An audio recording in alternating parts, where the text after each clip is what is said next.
Pido al Señor que en esta noche, por su Santo Espíritu, sea hablando en nuestras vidas a través de este mensaje, que al salir de este lugar, este mensaje, esta palabra, nos haga reflexionar, nos haga meditar en la situación que estamos viviendo hoy en día como iglesia.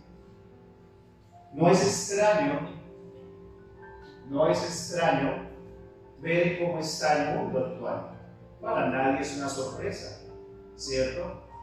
No más es que usted abra los ojos, salga a la calle, que se va a dar cuenta que el mundo está totalmente extraviado, lejos de los principios de Dios, lejos de Dios. Eso no es de extrañarse, eso ya lo sabemos, lo hemos vivido. Pero ahora hay algo que es aún más complejo de ver, y es que aún en ciertos lugares, ciertas congregaciones donde se predica en nombre de Cristo, en nombre de Dios, a veces pareciera que estuvieran mucho más alejados de Dios que los que están afuera. Y no sé si usted se ha dado cuenta de eso. Porque ve lo que está pasando en el mundo, pues ya lo vemos. Si usted no sale de la casa, ve la televisión, ve noticias, va a encontrar que eso es lo que se vive. La maldad por todo lado. Y si usted lee la Escritura, pues esto va a ir de peor en peor, de mal en peor. Pero ¿qué en cuanto a la iglesia, al lugar donde se supone que una persona tiene que tener ese encuentro con Dios? ¿Qué de la iglesia y del lugar donde se está predicando a Dios, pero se está lejos de Dios? Y es lo que vamos a ver hoy. Y si usted colocó atención al pasaje que leímos, ¿qué puede extraer usted de ese pasaje? Dice que algunos se ocupan más de ¿qué?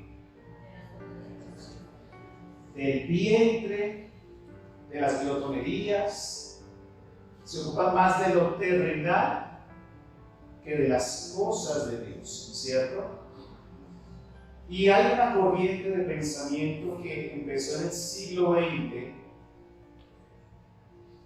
que se conoce como el Kingdom Now o el dominionismo.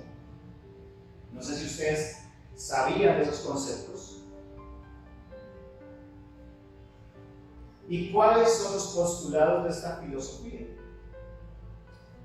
Que la iglesia cristiana está llamada a gobernar el mundo.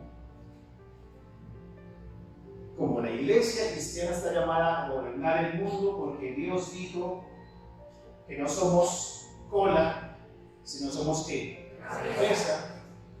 Y una mala interpretación de las Escrituras ha llevado a que se tenga presente de que eso es lo que tenemos que ser como iglesia. Tenemos que dominar todas las esferas donde la iglesia cristiana esté. Ahora yo no sé qué piensen ustedes acerca de esos postulados. ¿Será del todo cierto?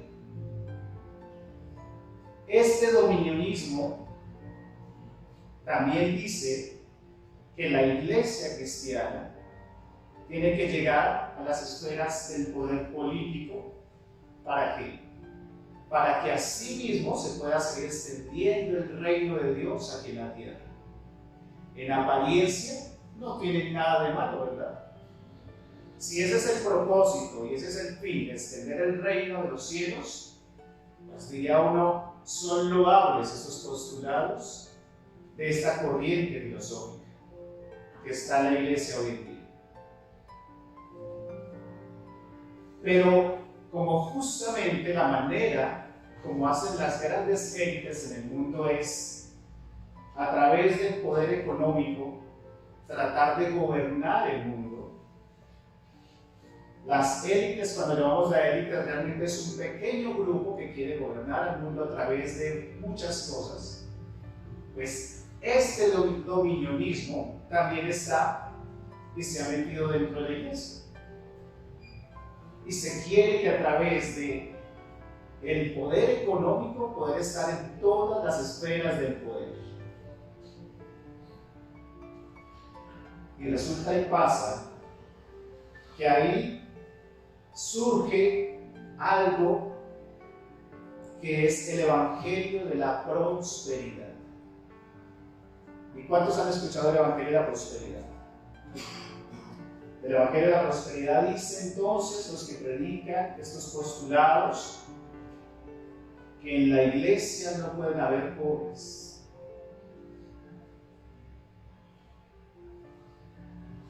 Que necesariamente Dios nos llamó a tener riquezas. Esos son los postulados del evangelio de la prosperidad. Y usted se va a dar cuenta que hay canales, entre comillas, cristianos, y hay congregaciones, entre comillas, cristianas, que solo saben predicar de qué? De plata, de abundancia, de dinero. Usted tiene que ir buscando todo lo que pueda obtener en esta vida, porque a eso lo llamó el Señor. El Señor, y te lo voy a decir de esta manera, no porque sea del todo así, el Señor no quiere que tú vivas en derrota, hermano. No sé si se han dado cuenta. Esto es lo que ellos predican. El Señor quiere que vivas una vida en abundancia. ¿Y qué sucede cuando alguien no está caminando en esos parámetros? ¿Cómo se siente? Pues se va a sentir derrotado, frustrado. Puede decir, Dios no está conmigo, estoy haciendo las cosas mal, se va a sentir. Y si hay alguien que llega a una iglesia cristiana donde está escuchando este tipo de mensajes y está viviendo una condición precaria, una condición de pobreza, ¿qué va a pensar esta persona? Esto no es para mí. Pero como ellos saben con sutileza meterse con esas doctrinas, entonces empiezan como a llegar a la mente y al corazón. Hermano, tiene que esforzarse, Dios quiere ensanchar tu tienda, ¿sí? Tienes que crecer, tienes que expandirte. Y ese es el pensamiento del evangelio de la prosperidad. Tristemente, eso es lo que está pasando dentro de lo que muchos denominan una iglesia cristiana. Y muchos han llegado a esos lugares de buena fe, de alguna manera por llamarlo así, buscando de Dios, pero ¿cómo salen?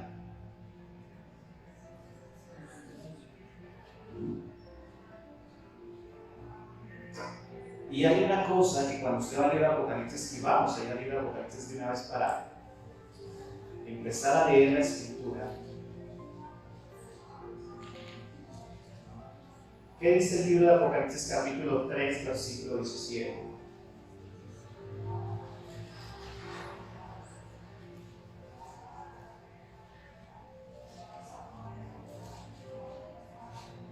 Porque tú dices, yo soy ¿qué?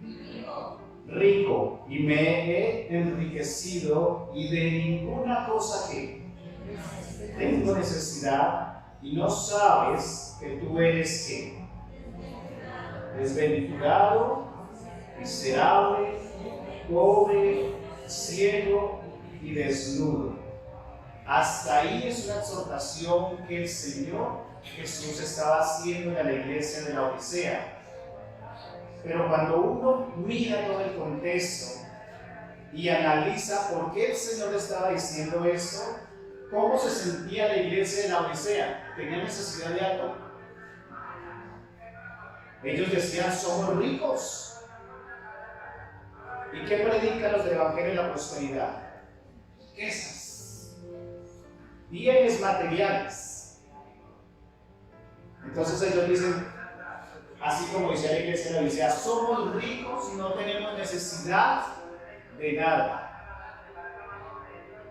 Llegando al punto de que si usted se pone a utilizar la lógica, Es que una persona en esta vida, en este mundo en el cual se encuentra, no tiene necesidad de nada.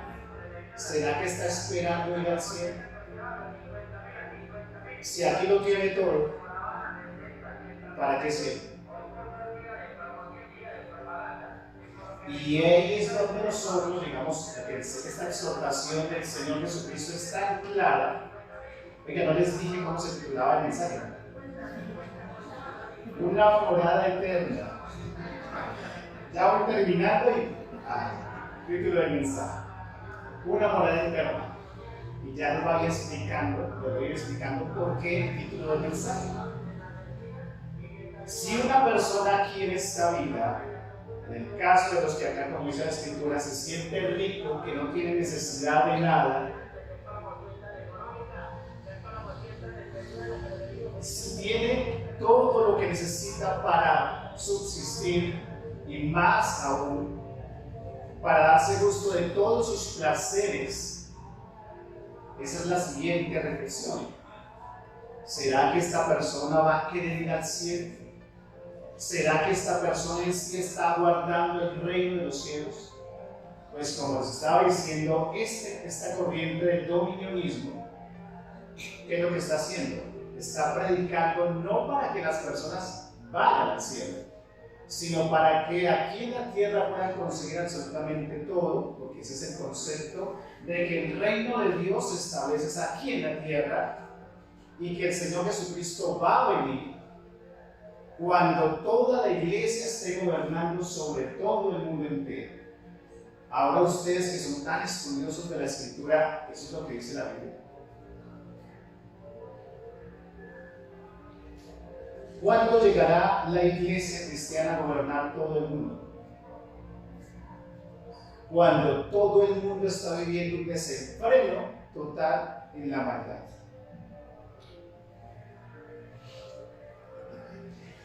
Y por eso es que el Señor hace esa reflexión o hace esa exhortación a la iglesia de la Odisea.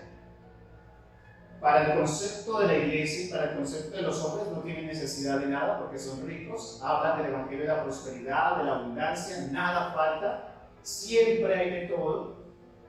Pero en el concepto del Señor de la iglesia, que es el Señor Jesucristo, es la cabeza de la iglesia, ¿cómo estaba viendo la iglesia? Yo te veo a ti pobre, ciega, desnuda, desventurada. Pero ¿cómo se sentían ellos? Ricos.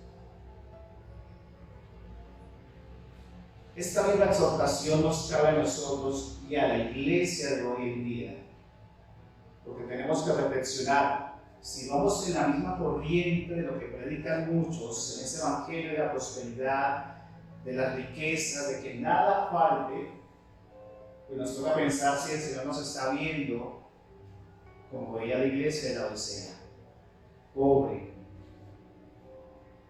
desventurada, desnuda, ciega, totalmente ida de lo que Dios había establecido para la iglesia. Pero ahora sí voy al título del mensaje. ¿Cómo es el título del mensaje? Una morada eterna. Para quienes estamos caminando en esta vida bajo los principios de la palabra de Dios y para quienes estamos aguardando estar allá arriba en el cielo, ¿qué estamos pensando nosotros? ¿Que nos vamos a quedar? ¿Que vamos a gobernar este mundo? ¿O que estamos esperando es que el Señor nos lleve rápido? Porque esto no tiene otra salida, porque esto se va a ir cada vez peor.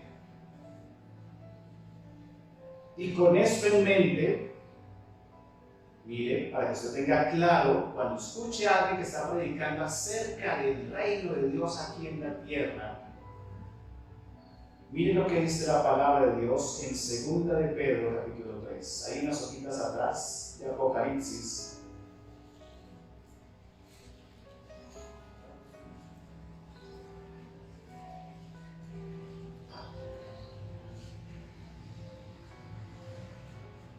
Segunda de Pedro, capítulo 3, versículo 3, está hablando de los postreros días. ¿Qué dice la Escritura? Sabiendo primero esto, que en los postreros días vendrán ¿quiénes? ¿Será que se equivocó el apóstol Pedro en la revelación del Señor? Ahí tendría que decir, en los postreros días habrá hombres tremendos predicadores de la prosperidad. O dice que burladores. ¿Y qué sigue diciendo? Andando según sus propias ¿qué? Concupiscencias. Y diciendo, ¿dónde está la promesa de su advenimiento? Porque desde el día en que los padres durmieron, todas las cosas permanecen, así como desde el principio de la creación. Porque otro de los postulados del reino de Dios ahora es que lo del rapto de la iglesia, lo del arrebatamiento, eso es para aquellos que quieren un escape fácil de las tribulaciones de esta vida. Eso piensan ellos, porque como ellos no quieren vivir tribulaciones, ni pasar pruebas, ni pasar penas, ni estar en angustias, tiene que fluir la vida, todo bien. Pues si usted y yo que hemos pasado pruebas, luchas y circunstancias, como no tenemos el mismo concepto de lo que ellos tienen, pues nosotros estamos mal para ellos. Pero aquí, ¿cuál es el concepto que da la palabra acerca de ellos? Que son ¿qué? Burladores. Y por eso está diciendo el versículo 4, diciendo, ¿dónde está la promesa de su advenimiento? Y el apóstol Pablo, el apóstol Pedro, inspirado por el Espíritu Santo, está hablando de los postreros días. Y esto es lo que se ve. Ya muchos no están aguardando la venida del Señor. Pero hay algo claro, iglesia. Maranata. ¿Alguien sabe qué significa? Cristo viene. Amada iglesia, Cristo viene. ¿Sí ven qué tal emoción? Ya no hay emoción, ya no le genera a uno el decir aleluya, sí Señor, Cristo viene. Porque si Cristo viene, la idea es que yo ¿qué? Me voy con Él. Pero démonos cuenta que yo les estaba diciendo, Cristo viene. Ah, bueno, pues que venga, lo recibimos. Eso piensan los de la otra corriente. Espero no sea lo que se está pensando. Si Cristo viene, la promesa es que yo, como su hijo, pueda irme a la eternidad con Él. Amén. Oh, bien. Pensé que se va a ir. Digo, uy, del rato, pero que hagan los cuerpos ahí.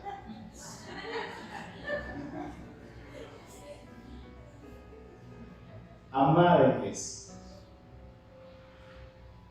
Aquí les está hablando de burladores, está diciendo la promesa de su advenimiento. ¿Dónde está la promesa de su advenimiento? ¿Dónde está eso de que hablaban del arrebatamiento, del rapto de la iglesia? ¿Dónde? Es la pregunta que dice el apóstol Pedro para los postreros días. Y eso es lo que ya muchos se preguntan. En alguna vez les contaba que hay muchos que ya dejaron la vida y la iglesia cristiana porque comenzaron hace unos 50 años y estaban esperando, ahora sí viene el Señor. ¿Han pasado todos esos años? Y como no ha venido, dicen, no, eso es un cuento de locos. Mejor me vuelvo a la vida del mundo y sigo en mi vida como estaba antes. ¿Cuántos aquí llevan hartísimos años en la vida cristiana? 20, 30, 40 años. Y siguen esperando. Seguimos esperando la venida del Señor Jesucristo. Dos cosas son claras en cuanto dice la palabra advenimiento. Advenimiento quiere decir que viene alguien, ¿sí? En este caso, esta palabra está haciendo referencia a que viene ¿quién? El Señor Jesucristo. Y la otra parte, cuando nos habla de arrebatamiento, es que la iglesia va a hacer ¿qué? levantada hacia los cielos. Son dos situaciones que justamente los del dominionismo no esperan. Pero nosotros no somos de esa corriente, gracias a Dios. ¿Qué dice 1 Tesalonicenses 4:16?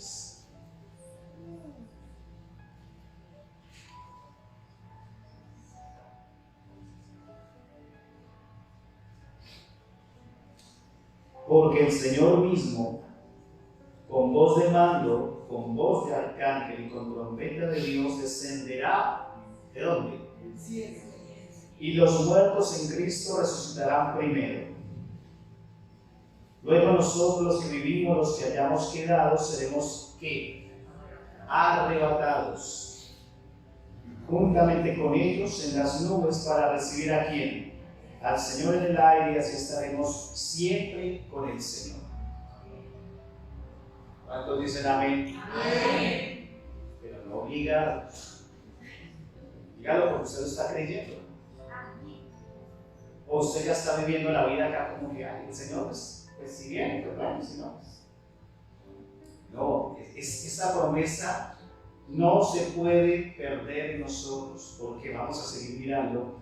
Y vaya conmigo a lo que dice Juan, capítulo 14, Evangelio según San Juan. Hay una promesa tan maravillosa y tan gloriosa que nos dejó el Señor Jesucristo, que tenemos que tenerla siempre presente, iglesia.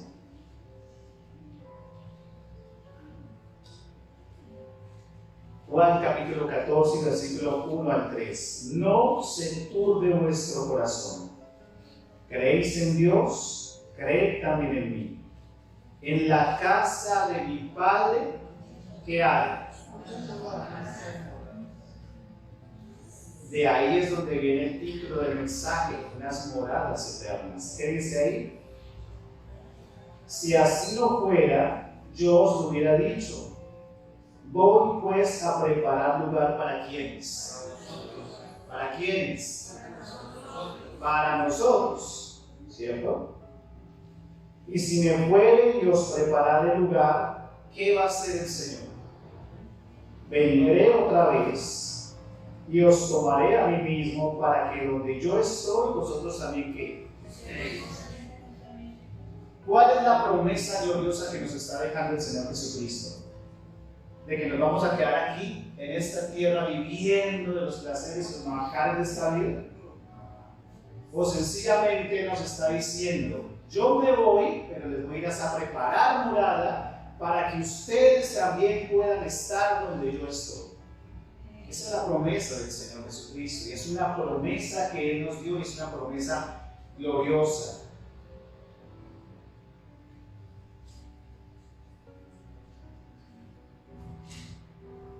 Pensemos en esto, iglesia. Si el Señor nos dejó semejante promesa tan maravillosa, ¿qué tenemos que hacer nosotros en esta tierra? ¿Vivir cómo?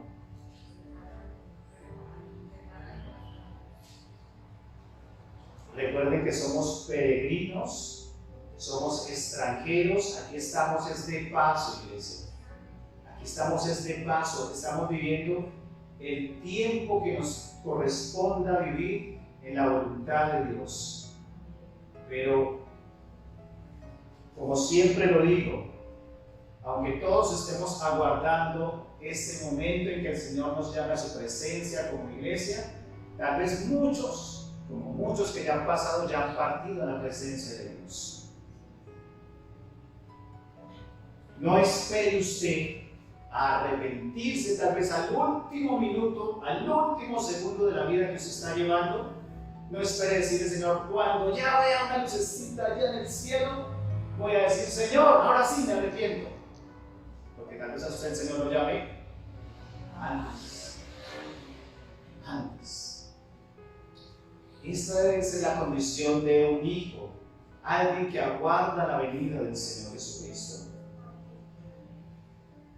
Dijo el apóstol Pablo en 2 Corintios capítulo 5, que a él, después de haber peleado la buena batalla de la fe, de haber corrido la carrera, lo único que le esperaba era la corona de justicia que Dios ha de dar a todos aquellos que aman que su venida.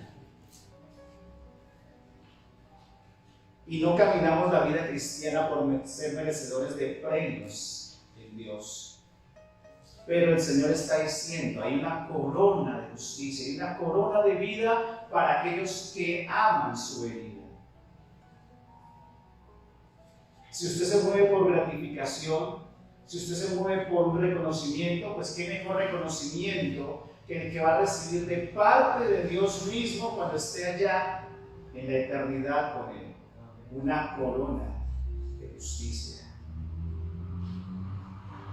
Si ese reconocimiento no lo motiva a usted y no lo incentiva a usted a vivir una vida caminando en rectitud y en obediencia delante de Dios, no sé qué lo puede más motivar a usted. No sé qué le puede motivar a usted más.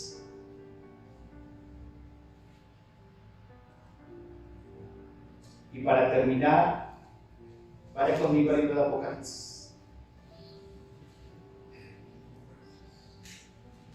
Último libro de la Biblia, capítulo 22, versículo 20.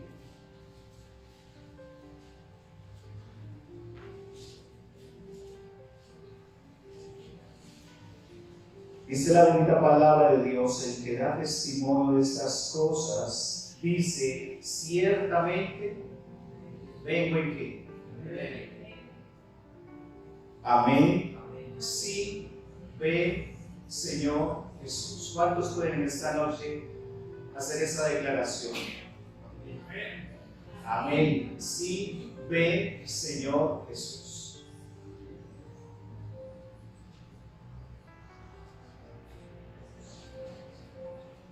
Este mundo, con sus banalidades, con sus deseos, con sus tonterías,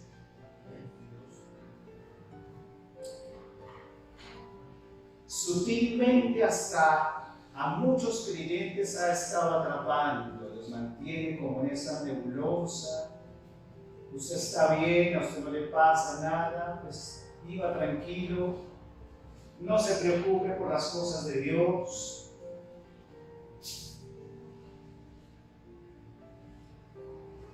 Esa es la manera sutil en que el enemigo ha estado atrapando a muchos en la misma iglesia. Ya se llega al punto de que no se tiene tiempo para orar por los afanes, porque me toca ir a trabajar, porque tengo que estudiar, porque tengo que hacer muchas cosas. No hay tiempo para orar. Por la misma razón de la novena, el reality está mucho mejor, tampoco tengo tiempo para leer la Biblia. Por la misma razón, no es que la iglesia ya me queda muy lejos, los cultos son largos, el hermano que predica se le olvida dar el título del mensaje a tiempo, ya no hay tiempo para ir a la congregación.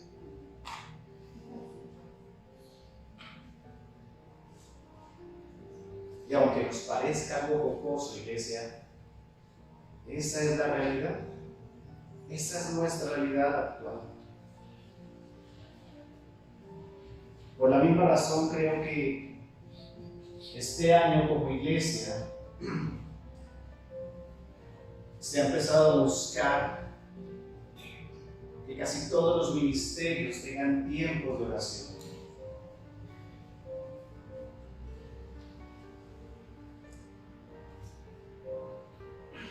Que este año no hay excusa si usted no quiere estudiar la palabra de Dios, porque a excepción del miércoles, bueno, el miércoles también usted está estudiando porque está aquí en el culto.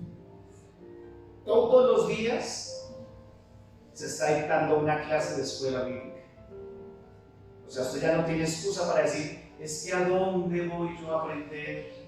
¿A dónde hay maestros tan capacitados? Gracias a Dios, porque aquí en este lugar Dios nos permite tener personas con conocimiento de la palabra de Dios para poder compartirles a ustedes algo para incentivarles a ustedes a buscar la presencia de Dios todo el tiempo, iglesia. Entonces, si es por ese lado, no hay excusa. Si usted no ha empezado a estudiar, hágalo. Apenas van 2 clases. Inscríbase, que hay varios cursos. Si usted dice es que yo empiezo a leer la palabra de Dios y eso me empieza a arrullar. Métase a uno de los cursos y estudie, verá que no se va a dormir porque estamos interactuando todos. Y usted va a aprender, usted se va a edificar. Algún día usted va a ser el que va a dictar las clases. Eso es proyectarse en un servicio a Dios mientras estamos sobre esta tierra, iglesia.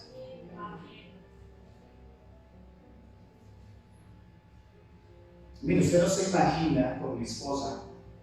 Eso es una infidencia, ¿no? No se lo voy a decir a nadie. Está quedando grabado. Que cuando nosotros nos dijeron, los pastores aquí, de coordinar el grupo de servidores, oiga, nosotros veníamos en un clamor, usted no se imagina, Señor, este año no nos queremos quedar quietos en la iglesia. Señor, queremos servir. No sé en qué nos vas a abrir puertas, Señor, pero queremos servir. Y ese clamor empezó desde diciembre del año pasado. Lo hicimos el 31 de diciembre, estábamos fuera de la ciudad, pero empezamos a orar y estuvimos en un tiempo de oración allá, donde estábamos diciendo, Señor, va a comenzar un nuevo año y queremos servirte. Y con mi esposa, como les estoy contando la infidencia, no que yo sea chismoso, pero dar información es necesaria. Cuando nosotros nos enteramos de que estábamos en esa maravillosa etapa del embarazo, nosotros empezamos con una oración específica. Decimos, Señor, queremos que cuando nuestro bebé nazca, nosotros estemos sirviéndote como tú quieres. Sabíamos que nos iban a tener como en se iba a abrir esa puerta para poder coordinar a los servidores de este lugar. Tal vez no lo teníamos presente, pero Dios sí sabía y escucha nuestras oraciones. Y cuando usted tiene un corazón dispuesto para servir a Dios, Dios va a abrir las puertas. ¿Estás dispuesto? Realmente el mensaje que yo traía para esta noche no era porque yo venía a hablar del servicio. Justamente tengo que empezar a hablar acerca del servicio. Pero Dios quiso que trajera esta palabra hoy. El mensaje pasado les había dicho a ustedes, ¿cómo quieren ustedes terminar este 2024? Ahí en la banca, viciosos, calentándola, bien chévere. Pero esto no va a redundar en el reino de los cielos, donde debemos de hacer nuestros tesoros. Usted que se ha dispuesto este año a servir al Señor y que está ya en un clamor diciéndole, Señor, quiero servir, quiero decirle y le tengo noticias, el Señor va a abrir puertas. Va a abrir puertas. El Señor está dispuesto a fluir con su Santo Espíritu en aquellos que están dispuestos para servirle. Porque el Señor, como estábamos leyendo, el Señor dijo, he aquí, vengo en breve, vengo pronto. Y qué bueno es que cuando el Señor venga nos encuentre a ustedes y a nosotros haciendo lo que a Él le agrada.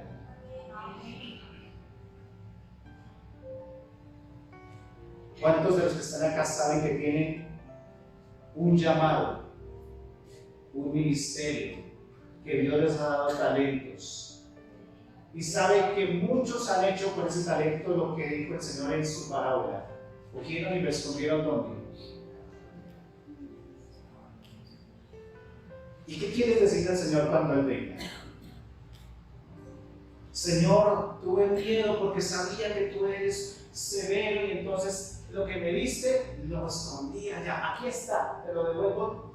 Está empírico. Para eso te dio Dios el llamado. Para eso te está dando Dios el ministerio que tienes? ¿Para eso te está dando Dios y te ha estado preparando todo este tiempo? ¿Para eso crees que ha estado Dios formando tu carácter? Para que así como dicen algunos, le salgas tú con un chorro de babas. Esta era la reflexión en esta noche. Colócate sobre tus pies.